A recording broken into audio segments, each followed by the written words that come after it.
నిజాం చక్కెర కర్మాగారం భూములు కొనుగోలు చేసిన రైతులు తిరిగి విక్రయించుకోలేకపోతున్నారు. రెవెన్యూ శాఖ జారీ చేసిన పట్టాలున్న భూభారతిలో పేర్లుండి విక్రయించేందుకు స్లాట్ బుక్ అవుతున్న తహసీల్దార్లు మాత్రం రిజిస్ట్రేషన్లు ఆపుతున్నారు. కోర్టు ఆర్డర్లు తెచ్చుకుంటేనే రిజిస్ట్రేషన్ చేస్తున్నారు. 25 ఏళ్ల కిందట కొన్న భూములకు 4.5 ఏళ్ల కిందటి వరకు క్రయ విక్రయాలు జరిగాయి. ఇప్పుడు అభ్యంతరం చెబుతుండటంతో భూ యజమానులు అనేక రకాలుగా నష్టపోతున్నారు. అధికారుల చుట్టూ తిరుగుతున్నా సమస్య పరిష్కారం కావటం లేదని ఆవేదన చెందుతున్నారు. నిజామాబాద్ జిల్లా బోధన్లో నిజాం చక్కెర కర్మాగారం భూములను పదవి విరమణ చేసిన కార్మికులకు గ్రాడ్యుటీలో కొంత మినహాయించుకొని కేటాయించారు. మరికొందరికి వేలం ద్వారా అమ్మారు. కొందరికి వివిధ కార్పొరేషన్ల ద్వారా వ్యవసాయ భూమి కొనుగోలు పథకం కింద రాయితీ రుణాలు అందించి మరీ కొనుగోలు చేయించారు. మొదటి 2 పద్ధతుల్లో భూమి తీసుకున్న వారికి ఇబ్బందుల్లేవు. ఎస్సీ, ఎస్టీ, బీసీ, మైనార్టీలకు బ్యాంకు రుణాలతో కొనుగోలు చేసిన వారికి చిక్కొచ్చి పడింది. ఎకరానికి 20,000 రూపాయల చొప్పున 25 ఏళ్ల కిందట అప్పగించారు. రుణ బకాయిలు తీరాక భూమిపై సర్వ హక్కులు కల్పించారు. పట్టాలు జారీ అయ్యాయి. రైతు బంధు పడుతూ ప్రభుత్వ పథకాలన్నీ వర్తిస్తున్నాయి. కానీ రిజిస్ట్రేషన్లు మాత్రం కావడం లేదు.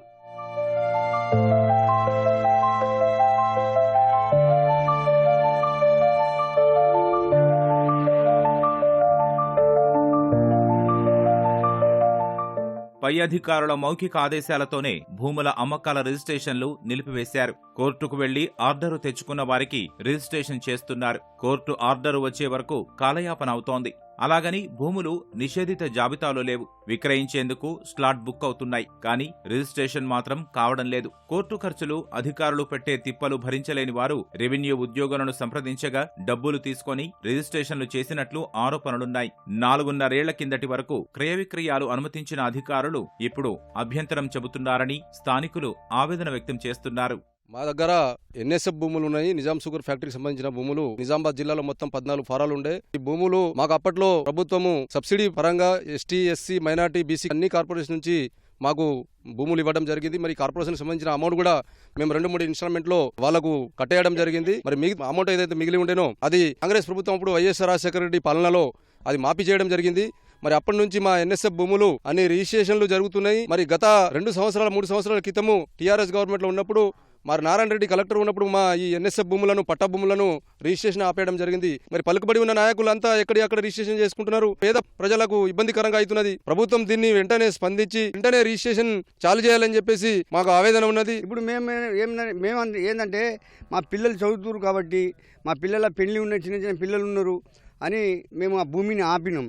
ఇప్పటి వరకు ఆ భూమిని ఆడన అమ్ముదాం అంటే ఎవరు ముందుకు రాకచ్చీరు. ఇప్పుడు నా పాపకు పెళ్లి ఉంది, నా కాలు ఇరిగింది, ఒక చేయి పడిపోయింది, నా భార్య కాలు ఇరిగింది. ఆ పట్టా పాస్బుక్ తీసుకుపోయి ఆడన పైసలు తీసుకుందామంటే కూడా పైసలు ఇక్కడ బుట్టకొచ్చినాయి. దయచేసి బీద వాళ్ళ ప్రాబ్లాన్ని సాల్వ్ చేయాలని కోరుతున్నాం. రిజిస్ట్రేషన్ చేయకపోవడంపై కొందరు రైతులు కోర్టుకు వెళ్లారు. ఎస్సీ అభివృద్ధి శాఖ లేఖ కారణంగానే రిజిస్ట్రేషన్లు నిలిపివేసినట్లు రెవెన్యూ అధికారులు చెప్పగా కోర్టు ఈ వాదనను సమర్థించలేదు. రుణ సాయంతో కొనుగోళ్లు జరిగాయని, ప్రభుత్వం ఉచితంగా ఇచ్చినవి కావని, నిషేధిత జాబితాలో లేవని, ఉన్నత స్థాయి నుంచి ఎలాంటి ఆదేశాలు లేకుండా రిజిస్ట్రేషన్లు నిలిపివేసే నిర్ణయం సరికాదని కోర్టులు చెబుతున్నాయి. దీంతో కోర్టుకు వెళ్లిన వారికి రిజిస్ట్రేషన్లు చేయక తప్పలేదు. కోర్టు ఆర్డర్ ఉన్నవారికే కాకుండా అన్ని భూములకు రిజిస్ట్రేషన్లు చేయాలని, ఆపద సమయంలో అమ్ముకోవడానికి వీలు కల్పించాలని భూ యజమానులు కోరుతున్నారు. నాకు 4 ఆడపిల్లలు, 3 పిల్లలు పెళ్లి చేసిన బాకీ అప్పు సప్పు చేసి ఇప్పుడు ఒక అమ్మాయి ఉన్నది. పెళ్లి చేయాలంటే ఒక ఏడా అప్పు పుడతలేదు.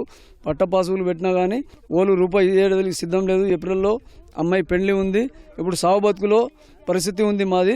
మాకు దయచేసి సార్ ఏదైనా ఉంటే మాకు రిజిస్ట్రేషన్ చాలు చేయాలా. కిట్టి విషయమై మేము చాలాసార్లు ఎంఆర్ఓ ఆఫీస్కు, అక్కడ రిజిస్ట్రేషన్ ఆఫీస్కు, కలెక్టర్ దగ్గరికి పోయినాము. నారాయణ రెడ్డి సార్ ఉండే కలెక్టర్ ఆఫీసు, వాళ్ళు స్పందించడం లేదు దీని మీద. అప్పుడు టీఆర్ఎస్ గవర్నమెంట్ ఉండే, సరే కాంగ్రెస్ గవర్నమెంట్ వచ్చిన గంట మాకు న్యాయం చేస్తుందేమంటే కాంగ్రెస్ గవర్నమెంట్ కూడా ఎక్కడ వేసిన గొంగడ అక్కడే అన్నట్టు మా పరిస్థితులు ఇట్లా చేసింది. మూలిగిన నాకు తాటికాయ పడ్డట్టు చేసేసింది. ఎన్ఎస్ఎఫ్ భూములు 2000 సంవత్సరంలో ఇచ్చిండ్రు.